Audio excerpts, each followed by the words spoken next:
1829, Luis Bernet era designado gobernador de las Islas Malvinas, pero poco duró su gestión. En 1833 cae dicha gobernación bajo el mando del comandante inglés James Onslow.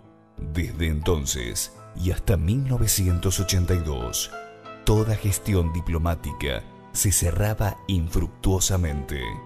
26 de marzo de 1982 se lleva a cabo el primer gran error del gobierno militar argentino y que luego desencadenó en una guerra cruel y sin sentido, la Operación Rosario, cuyo objetivo era la toma de la capital malvinense, Puerto Argentino. 2 de abril de 1982, jóvenes tropas argentinas desembarcan refugiadas sigilosamente en el buque de Cabo San Antonio, las corbetas Drummond y Granville, el rompehielos Irizar y el submarino Santa Fe. Islas Malvinas, situada a 700 kilómetros del continente, frente al litoral patagónico argentino, fueron el objetivo indiscutible de soldados armados de inocencia y valor, de coraje y secreto temor. Fueron 74 días de batalla, decisiones político-militares y cálculos equivocados en pos de banderas jóvenes que pusieron su cuerpo, su alma, sus ideales, alimentados por quienes los necesitaban allí, en el frente de batalla y en ese suelo helado y lejano. Lo dejaron todo: sus anhelos, sus sueños, sus lágrimas, su vida, tal vez alguna carta que nunca llegó a destino. Entre tanta vida joven sepultada en aguas sureñas, también quedó el crucero Aras General Belgrano, llevándose consigo a 323 tripulantes.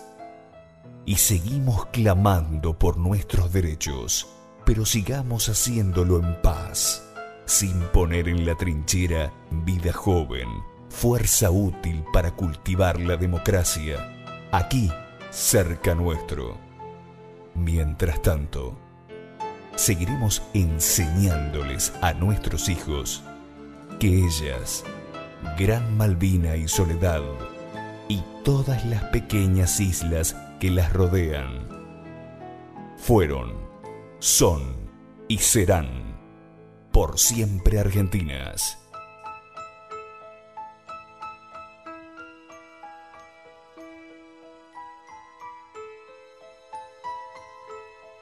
¿Cómo les va? Nuevamente juntos, hoy recordando otra de las fechas importantes, como ustedes han visto en el video que usamos pegadito a la apertura.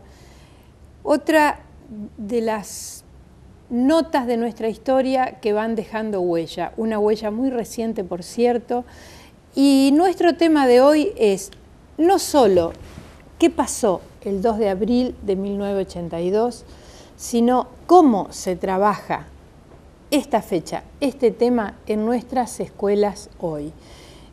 Para hablarnos de eso tenemos una visita muy importante, como todas nuestras visitas.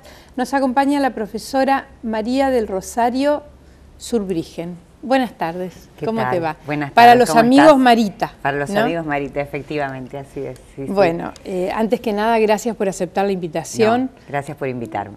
Para nosotros es muy importante tenerte acá. Somos un equipo de trabajo, sos nueva al equipo, esperemos que sea la primera de muchas visitas. Bueno, ojalá. Bueno, sos profesora de historia, ¿no es cierto? Sí, sí, soy profesora de historia, bueno, hace ya más de 30 años, hace casi 30 que estoy trabajando en institutos de formación docente, durante muchos años en San Javier, y actualmente en el Instituto Almirante Brown y también en la Escuela Normal. O sea que apuntás hacia donde apuntamos nosotros. Nuestro interés de hoy especialmente era tener en nuestra mesa un formador de formadores. ¿Cómo se enseña hoy al docente a enseñar la historia? Y vamos a enfocarnos en esto que acabamos de ver, que acabas de ver, que es un hecho muy fresco y dolorosamente fresco en la historia argentina, como es el 2 de abril, ¿no es cierto? ¿Cómo se trabaja en un profesorado? ¿Cómo se enseña a enseñar esto? Bueno, hay cuestiones que son comunes para cualquier tema, ¿no? Hay criterios que tienen que ver, ya sea con un acontecimiento, pensemos la Revolución de Mayo, que es un acontecimiento del pasado, y en el caso de la Guerra de Malvinas, que lo ubicamos dentro de lo que es la historia del pasado reciente. Cuando digo criterios comunes, me refiero, digamos, a tener fundamentalmente en cuenta cuáles son las características que presenta la historia como tal, como ciencia y como disciplina, ¿no? Y en ese sentido hay algunas cuestiones que desde hace varios años ya se vienen debatiendo y que han llevado a ya no creer que hay una sola historia, digamos, ¿no? O esta historia como verdad sagrada, ¿no? Como producto acabado. En todo caso, en función de no solamente de los periodos históricos, de los contextos, de los lugares, socialmente, ideológicamente hablando, es que aparecen estas pluralidad de miradas en torno a un acontecimiento histórico, ¿no? Creo que eso es muy saludable, porque si hay algo que caracteriza a la sociedad es la heterogeneidad y no algo que sea homogéneo. Entonces, en relación con esa pluralidad de miradas, aparece que las verdades son relativas, no absolutas, son parciales. Y esto no nos tiene que preocupar o asustar, digamos, ¿no? Entonces no hay historia, entonces no hay verdad. No, la verdad aparece como justamente una construcción. Y me parece que desde el lugar, desde el aula, se tiene que ofrecer alternativas que tienen que ver con propuestas concretamente que le permitan a las alumnas y a los alumnos poder conocer esas diferentes miradas. Quisiera agregar que con la historia reciente, ¿qué es lo que aparece? ¿Qué pasa con la Guerra de Malvinas? ¿Qué pasa con el 24 de marzo? Precisamente por esta característica de reciente, muchos de digamos, el caso de maestras, maestros, profesores, no solamente van a dar cuenta de una historia donde van a hablar de ese objeto a estudiar, sino que muchas veces ellos mismos, nosotras mismos, somos protagonistas de ese tiempo, de esa historia. Esto nos lleva, digamos, a tener la necesidad simplemente de estar más atento en el sentido de los criterios a enseñar, no a tener temor de que qué puede llegar a decir tal profesor, no, simplemente ser rigurosos en los materiales y en lo que vamos a enseñar. Con respecto a esto que me estás diciendo, ¿podemos decir que el docente puede llegar a ser un productor cultural más allá de ser un mero transmisor de contenidos? Sí, seguramente. Me parece que la idea del transmisor también tiene que ver con una concepción de ciencia y con una concepción de enseñanza, ¿no? Que asigna un lugar al docente y un lugar a los alumnos. El alumno como ese recipiente, esa tabula rasa, y el docente como el depositario del saber, pero de un saber que le fue transmitido y que él debe transmitir. Si nosotros, digamos, nos corremos justamente de esa concepción, digamos, donde entendemos que dentro de este ámbito, siempre pensando dentro del aula, los sujetos, ya sea los alumnos, las alumnas, los profesores, las profesoras, los maestros, en esta interacción social que se genera y en este ámbito, digamos, absolutamente rico, dinámico, se va a generar un proceso de construcción donde hay conocimientos que poseen los niños y las niñas, donde hay conocimientos que poseen los profesores. Claro. Marita, hay un montón de cosas interesantes y dejo una pregunta pendiente para el próximo bloque porque nos vamos al corte. Hablaste de sujeto. El profesor de historia es un sujeto. ¿Qué pasa con la subjetividad y la objetividad en la enseñanza de la historia? Después del corte continuamos. ¿Cómo no? Enseguida volvemos.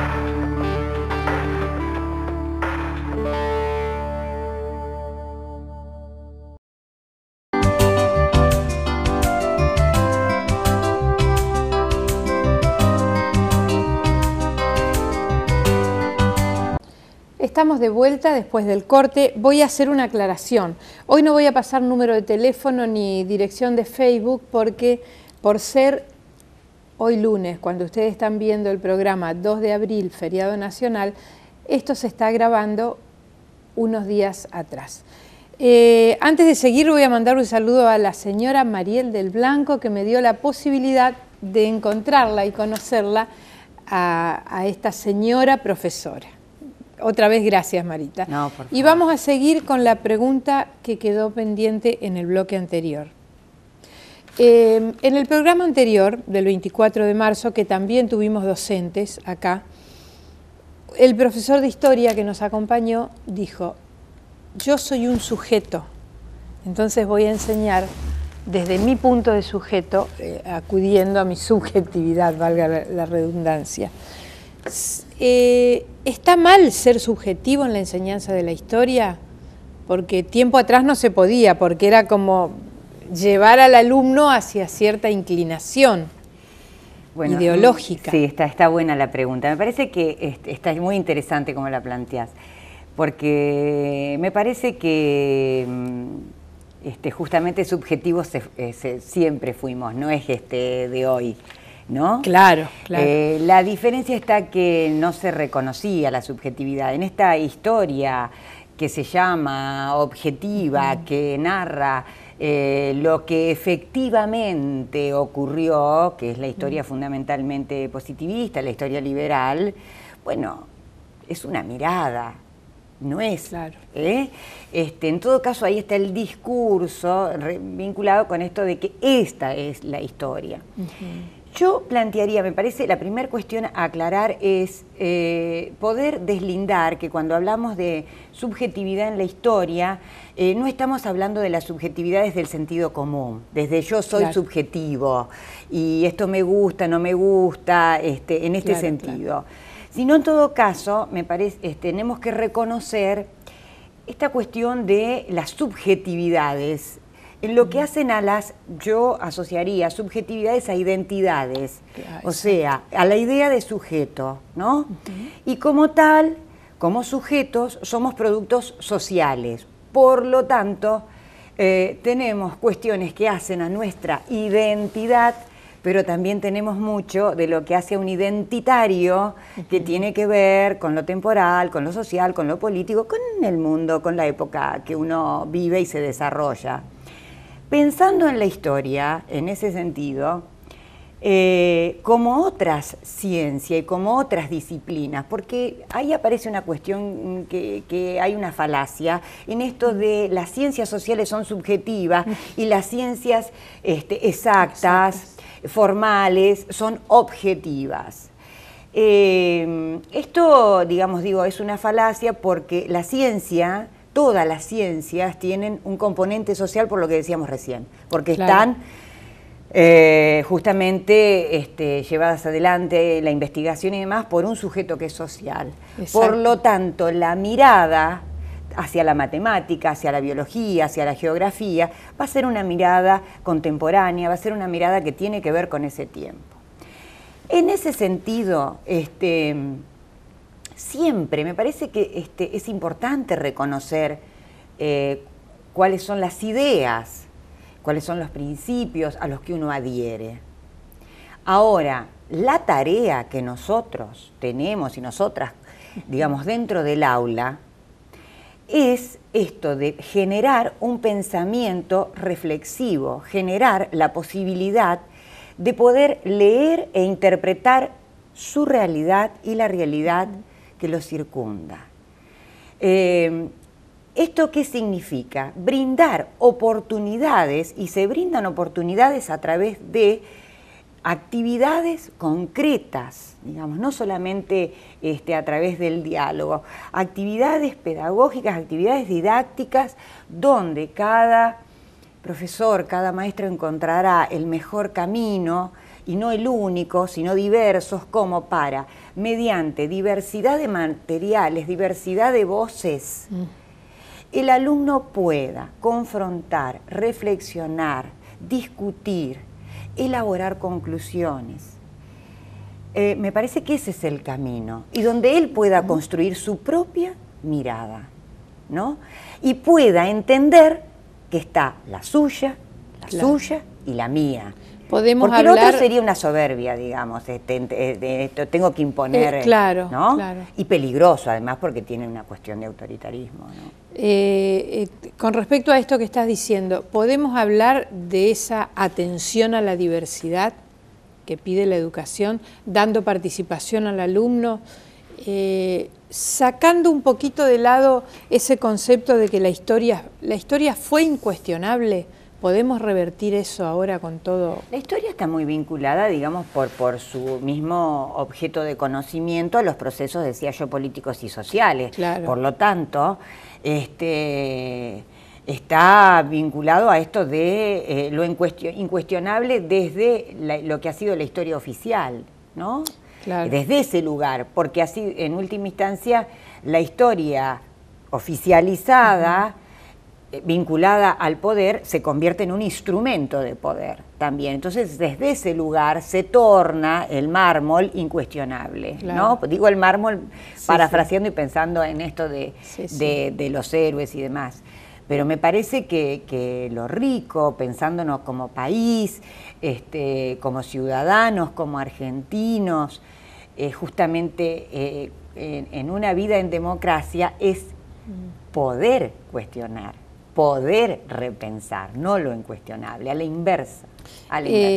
Yo creo, a ver, no sé si estarás de acuerdo conmigo, que bajar una línea histórica verticalista al chico, como se hacía antes, como tal vez aprendiste vos y aprendí yo la historia, nuestra historia, es un poco subestimar y encerrar a los chicos, ¿no es cierto? Porque hoy en día, si hablamos de escuela media, el adolescente está abierto al aprendizaje y se puede trabajar con él la historia de diferentes maneras, darle participación. ¿Es así? Estamos en un, yo creo, un proceso muy rico, porque no es un proceso lineal, ¿no? Claro, a eso iba. Entonces, ni podemos hablar de una escuela en relación con lo que vos planteabas, de que se ha quedado en esa enseñanza compartimentada, ni tampoco podemos afirmar de que hay una apropiación de la historia y de las prácticas, digamos, fundamentalmente de la historia como disciplina y su didáctica, porque, digamos, es un proceso que cuesta, donde uno tiene, muchas veces uno dice, pero ¿qué pasa? ¿Qué pasa con el otro? Bueno, es que uno va poniendo lo que aprendió, lo que trae de aquella época, con lo que va incorporando. Y además es una época de cambios vertiginosos, donde los adultos tenemos que hacer giros a veces de 180 y a veces de 360.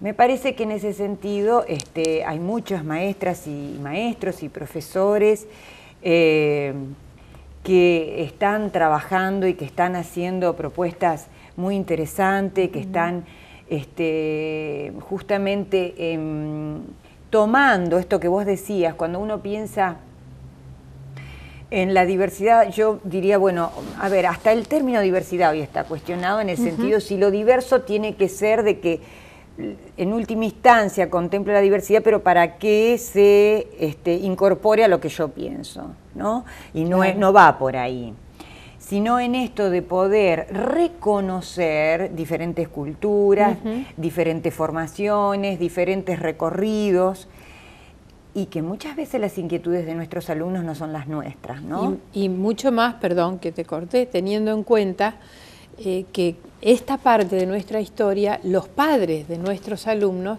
la han vivido de diferentes maneras, de diferentes lugares.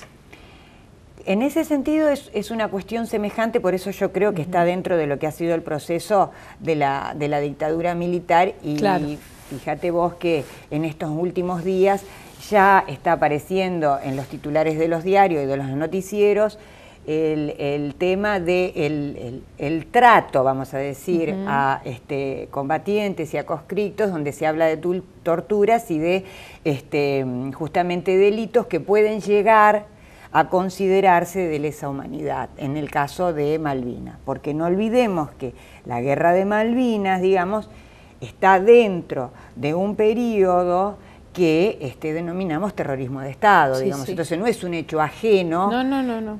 Por lo menos, digamos, un hecho ajeno en el sentido de lo que ha sido el emprendimiento de Galtieri, ¿no? Una cosa muy distinta y que tenemos que correr es justamente qué ha sucedido con los conscriptos, con los combatientes, que me parece que ese es el otro tema, y que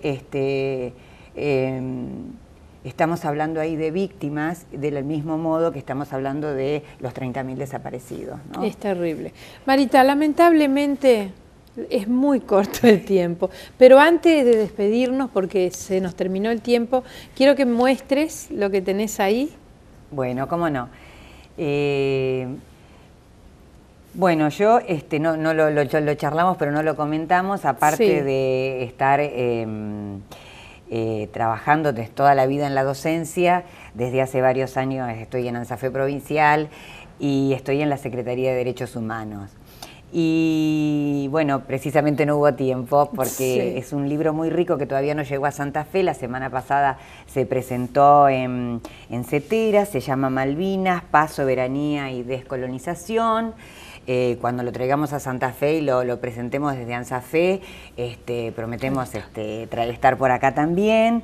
Esta es una edición que está a cargo de la CTA de los Trabajadores, de la Internacional de la Educación, de la CETERA y de MOPASOL, que es el Movimiento por la Paz, la Soberanía y la Solidaridad entre los pueblos, y que tiene una mirada muy interesante en realidad en relación con este acontecimiento que aún nos sigue movilizando y doliendo mucho, ¿no? Bueno, sí, realmente. Muchísimas gracias por tu participación. Te esperamos con la presentación del libro y en otra fecha de la que podamos charlar. Muchas gracias. Nos encantó tenerte a vos. Y bueno, saludo a Rodrigo, a Hugo y a todos los de ANSAFE a todos los compañeros que siempre están presentes. Que nos siguen siempre. Sí, cómo no. Un cortecito y enseguida volvemos ya con mi compañera sentada en la mesa. No nos dejen.